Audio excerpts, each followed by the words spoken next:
ഈ പ്രപഞ്ച സൃഷ്ടിക്ക് മുമ്പേ പരമാത്മാവ് മാത്രമേ ഉള്ളൂ. അതിന് എന്താണ് ശൂന്യത,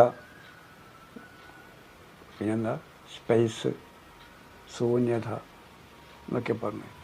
പിന്നെ മുസ്ലിമുകൾ പറഞ്ഞു കേട്ടോ ഞാൻ ഉണ്മ, ഉള്ളത്. അപ്പോൾ ഈ ശൂന്യതയിൽ ഉണ്ട് പലതും. നമുക്കിപ്പോൾ തീ കിട്ടിക്കൊണ്ടിരിക്കേണ്ട വായുവിൽ നിന്നാണ്.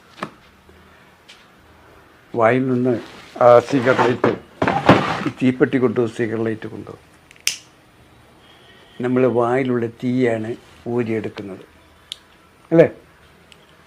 അപ്പോൾ ഈ വായിലിപ്പോൾ ഒന്നും കാണില്ല. ഇവിടെ തീയുണ്ട്, വെള്ളമുണ്ട്,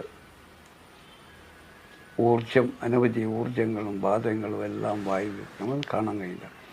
ഇതിൻ്റെ പ്രകടനമാണ് അദൃശ്യമായ അള്ളാഹുവിൻ്റെ വിശേഷ ഗുണങ്ങളെല്ലാം ഉൾക്കൊണ്ടിരിക്കുന്ന